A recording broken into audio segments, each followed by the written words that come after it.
Welcome to the deep dive. We're diving into some really fascinating stuff today. Um, going back in time a bit to the 18th century Right. to explore a text that still has so much to say about the world we live in today and how we understand it, Jean-Jacques Rousseau's Discourse on the Origin and Foundations of Inequality Among Men. Yeah, Rousseau was um, a really unique thinker, really grappling with, these fundamental questions of human nature, society, progress. Exactly. And you know what's interesting is how he framed this particular work. Yeah. He dedicates it to the Republic of Geneva, Hmm. almost using them as this kind of model to explore these much broader questions. He was super impressed by their system of governance and praised their small size, their emphasis on this idea of civic virtue, Yeah. citizens really having a stake in their community. And he contrasts that with what he saw as the problems of these larger, more complex societies, Right. where, inequality was just running rampant and people were becoming increasingly disconnected from one another. Yeah. Yeah, he sets up this tension right from the start Mm. between a kind of idealized vision of this small egalitarian republic and the realities of a world where, power and wealth are often very concentrated. And in that context, he poses this really fundamental question. Yeah. Where does inequality come from? Is it something that's inherent to human nature? Hmm. Or is it a product of the societies that we create? Right. To try and answer that, he takes us on this thought experiment back to this hypothetical state of nature. Yeah. Strip away all the layers of civilization and try to understand what humans are really like at their core. And that brings us to this idea of the noble savage, Yeah. someone who's living in relative isolation, harmony with nature, Mhm. content with just basic needs, not driven by these same desires for possessions and status that we see in modern society. It's a pretty controversial concept. And, Yeah. it's important to remember that Rousseau isn't necessarily saying that we should all go back to living in the woods or anything like that. No, All right. but he's using it to make a point, right? Absolutely. Humans aren't inherently these selfish, warlike creatures. Like Hobbes argued. Yeah, exactly. Like Hobbes argued. Yeah. He believed that we have this natural capacity for empathy, what he called pity, this instinct to care about others. And he suggested that it's society that corrupts this, Right. with its emphasis on competition and individual gain. Yeah. So if we're not inherently unequal, then how did we end up in societies where inequality is so deeply entrenched? Yeah, how did we get here? That's where his analysis of the development of society comes in. Okay. He traces this process from those really early stages of cooperation where humans first started living together in groups. So the emergence of language, division of labor, and really importantly, Oh, private property. that's a real turning point for Rousseau. Yeah. The moment somebody claims this is mine and other people believe him, that's where inequality starts to take root. It creates ownership. Right? You have this concept of ownership, of having more than others, and that leads to competition and status and recognition and ultimately hierarchies. And it's not just about stuff, right? It's about a psychological shift where comparison becomes a driving force. Totally. People start to measure their worth against others, and that creates this constant unease and desire for more, even if they already have everything they need. And that desire for security to protect what's mine, that's what leads people into a social contract. Right. Surrendering some individual freedoms in exchange for the protection offered by this, collective governing body that can enforce laws and maintain order. But is it really a fair trade? That's what Rousseau's skeptical about. Mm. Did the weak surrender more than they gained in that exchange? And he's especially critical of this idea that political authority comes from God. The divine right of kings. Exactly. Mm. He sees it as a human invention, something that's often used to legitimize and reinforce the power structures that are already in place. So these political institutions, according to Rousseau, once they're established, they're prone to corruption. Right. Power becomes concentrated. Laws become tools to benefit the few, not the many. And it leads to this cyclical pattern of corruption, revolution, and then more instability. The oppressed rise up against their oppressors, but so often the new order just ends up replicating the imbalances of the old. It's almost like we can't break free from it. Yeah, and that leads to this cycle of exploitation and unrest. It's pretty bleak, isn't it? It's definitely a sobering analysis, Yeah. but he was writing this in the 18th century, a time of just immense social and political upheavals. Yeah. So it was very much a product of his historical context. He was seeing the excesses of the French aristocracy firsthand, the widening gap between the rich and the poor. Absolutely, and that's why his ideas resonated so strongly with the people who were calling for change. Yeah. Those demanding greater equality and justice. So even though his critique of society can feel pessimistic, I think there's a sense of hope running through his work, too. Well, I think so, too. Like, he doesn't believe inequality is inevitable. It's not predetermined. It's a result of choices of the systems we've built. And if humans created it, humans can change it. Exactly. And that's where I think the real power of his work lies. It's not just diagnosing the problem, it's challenging us to imagine solutions. So what are some of those solutions? What did he propose? Well, one thing he emphasizes is this idea of civic virtue. Okay. This idea that citizens have a responsibility to be involved, to hold their leaders accountable, and to work towards what's best for everyone. He believed that a healthy society needs engaged citizens. Yes, citizens who prioritize the collective good over their own narrow self-interest. And that's a message that feels more relevant than ever, don't you think? Especially in a world where, we're constantly bombarded with messages that encourage individualism and consumerism. Absolutely. It's a call to rediscover that sense of community, that interconnectedness, to work together to create a world that's more just and equitable. Now, we've focused a lot on the negative aspects of inequality, but Rousseau had some interesting things to say about the positive side of human nature, too. That's right. What did he have to say about that? Well, he believed that humans are inherently capable of empathy and compassion. We're not all bad. No, not at all. He even argued that we have this natural aversion to seeing others suffer, what he called pity. And he saw this as a powerful force for good, something that could counteract the more selfish tendencies that lead to inequality. So how do we tap into that? How do we cultivate a society that values compassion and cooperation? That's the million-dollar question, isn't it? And it's one worth exploring, because if we can find ways to nurture those more altruistic impulses, then maybe we can build a world where inequality is less of a problem. It's interesting to consider how Rousseau's ideas could be applied to some of the major challenges we face today, like the climate crisis.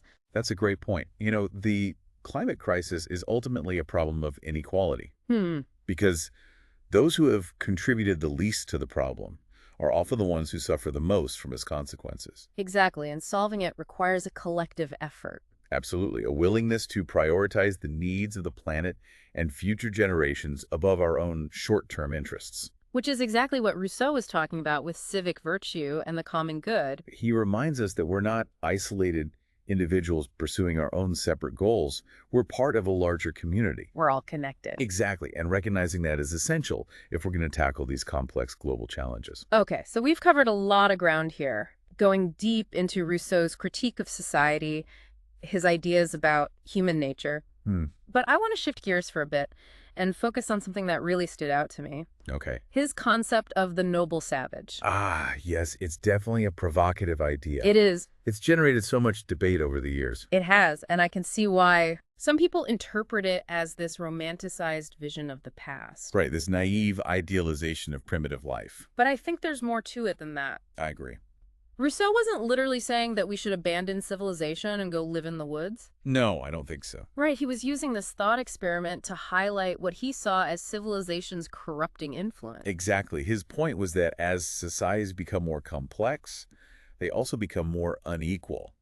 And this inequality leads to all sorts of problems: greed, competition, envy, unrest. So the noble savage represents something different. Yes, a reminder that human beings are capable of living in harmony with one another and with nature. It's like a glimpse into an alternate way of being. Exactly. And maybe there's something we can learn from those simpler ways of life. Obviously, we can't just erase centuries of history and go back to hunter-gatherer societies. No, of course not. But I think Rousseau's point is that we need to be aware of how our social structures create and worsen inequality. Yeah, and we should be working to create systems that actually encourage cooperation and care for one another, rather than competition and self-interest. So to wrap up this part of our discussion, I want to pose a question to you, the listener. Okay. What are your thoughts on Rousseau's idea of the noble savage? Is it just a naive fantasy? Or is there something valuable in his critique of modern civilization? Take a moment to think about that, and we'll pick up this thread in the next part of our deep dive. Sounds good. Okay, so picking up where we left off, we were just discussing Rousseau's noble savage. This idea of, like, a human in their most natural state. Right, and how that concept can be kind of controversial. Yeah, I mean, it definitely makes you question some things. It does. Like, are we really better off with all the complexities of modern society? Right, have we maybe lost something along the way? Maybe a simpler way of life where, there's less pressure, less striving for things. And Rousseau really believed that civilization, with all its emphasis on, like, possessions and status, Yeah, all the... it kind of corrupts our natural goodness, right? In a way, yeah. So then the noble savage becomes this sort of symbol. Yeah, what do you think he represents? I guess this potential for humans to live in harmony, both with each other and with nature. Right, and I think that's what makes it so thought-provoking, right? It makes you wonder if there's another path, a way to live that's more aligned with who we are at our core. It's a powerful idea. It is, and, it's not that Rousseau was literally saying we need to ditch civilization and go live in caves. Right, more like a thought experiment. Exactly, a way to highlight what he saw as the pitfalls of modern society, the ways it can kind of lead us astray.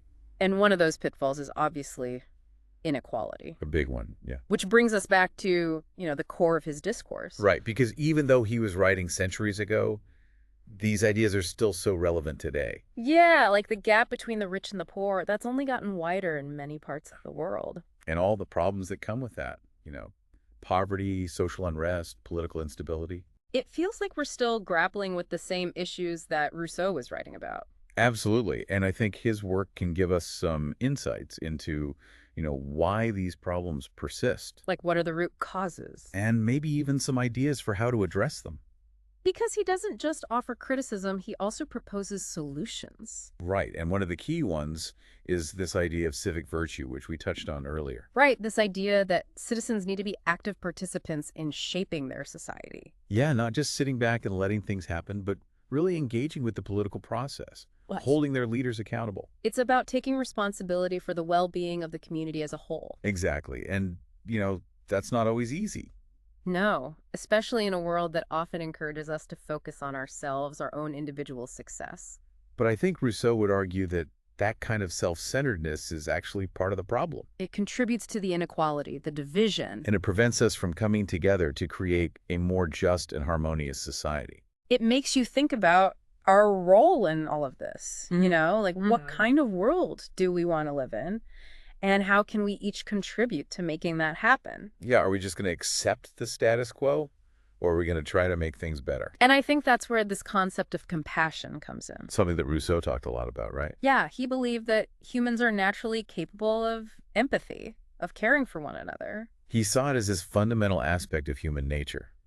And it's interesting because that goes against the idea of the noble savage being solitary, right? Well, not necessarily solitary, but certainly less entangled in the complexities of social structures. So maybe it's not about being alone, but about how those social structures can sometimes hinder our compassion. Maybe they distort it, make us more focused on our own needs and less attuned to the needs of others.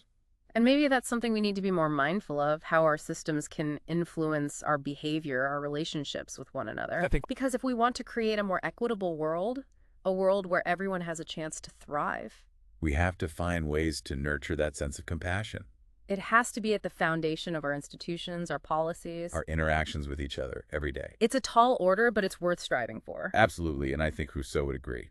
So before we move on, I want to bring it back to the climate crisis for a moment. Okay. Because it seems like a perfect example of how inequality plays out on a global scale. In so many ways, yeah. Like, the people who are least responsible for climate change are often the ones who are hit hardest by its effects. The rising sea levels, the extreme weather events, the food shortages. It's a profound injustice. It really is. And it shows how interconnected we all are, how our actions in one part of the world can have ripple effects across the globe. And that's why it's going to take a global effort to solve this crisis, a willingness to cooperate and share resources. It's not just about individual countries doing their part, it's about working together for the collective good. Exactly, and I think that's a message that resonates with Rousseau's ideas about civic virtue and the common good. He would argue that we have a responsibility not just to ourselves but to future generations as well. To leave them a planet that's habitable, a world where everyone has a chance to live a good life. And that requires us to think beyond our own immediate needs and desires. to consider the long-term consequences of our actions. So as we wrap up this part of our discussion, I want to leave you with a question. Okay. Think about the role of compassion in creating a more equitable world. How can we cultivate it? How can we make it a guiding principle in our lives, our communities, our institutions? It's a question worth pondering, and one that we'll continue to explore in the final part of our deep dive. So we're back, continuing our deep dive into Rousseau's Discourse on Inequality. And we've been wrestling with some pretty big concepts, right? Yeah, human nature, civilization, and especially this idea of the noble savage. Right, this idea that maybe somewhere along the way, in all our pursuit of progress, We might have actually lost sight of something essential. yeah, like what does it really mean to live a good life? Is it all about, material wealth and status? Or is there a simpler path? One that's more in tune with, our natural instincts for compassion and cooperation. Because Rousseau really seemed to believe that those instincts are there. Deep down, yeah, but they get kind of buried under all the layers of, society. The systems, the expectations, all of it. And he wasn't naive, right? I mean, he knew we can't just rewind history and go back to living in some idealized primitive state. No, not exactly a practical solution. But maybe there's something to be learned from that idea. Like reevaluating our priorities. Right, questioning whether the way we're living now is actually making us happier, more fulfilled. Because if it's not, then what's the point of all this progress? And that question feels even more urgent today, Yeah. With all the challenges we're facing, like climate change, inequality. These problems are so deeply interconnected. It's almost like we're living out some of the consequences that Rousseau was warning about centuries ago. And it's not just about individual choices anymore, right?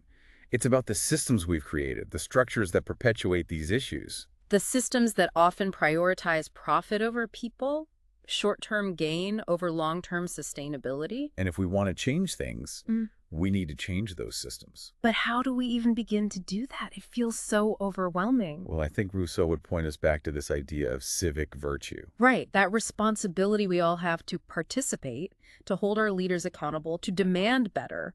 And it's not just about voting or protesting, it's about the choices we make every day. How we consume, how we interact with each other, how we engage in our communities. It's about recognizing our interconnectedness, that our actions have ripple effects, for better or worse. And maybe that's where compassion comes in. I think so, because it's compassion that allows us to see beyond our own immediate needs and consider the needs of others. To recognize that we're all in this together, sharing this planet, sharing this moment in time. And that's what gives me hope, because even in the face of all these challenges, I see so much goodness, so much kindness. People coming together to support each other, to fight for justice, to protect the vulnerable. And maybe that's the legacy of Rousseau's work, not just a critique of what's wrong, but a call to action. An invitation to create a world that's more just, more compassionate, more in line with our best selves. And I think that's something worth striving for, even if the path ahead is long and winding. So as we wrap up this deep dive into Rousseau's Discourse on Inequality, I want to leave you with one final thought. Okay. What kind of world do you want to live in? And what role will you play in creating it? Because in the end, it's up to each of us to decide what kind of legacy we want to leave behind. A legacy of greed and division, or a legacy of compassion and hope? Thanks for joining us on this journey, and keep those questions in mind as you go out into the world. And keep questioning, keep exploring, and keep striving for a better future. Until next time.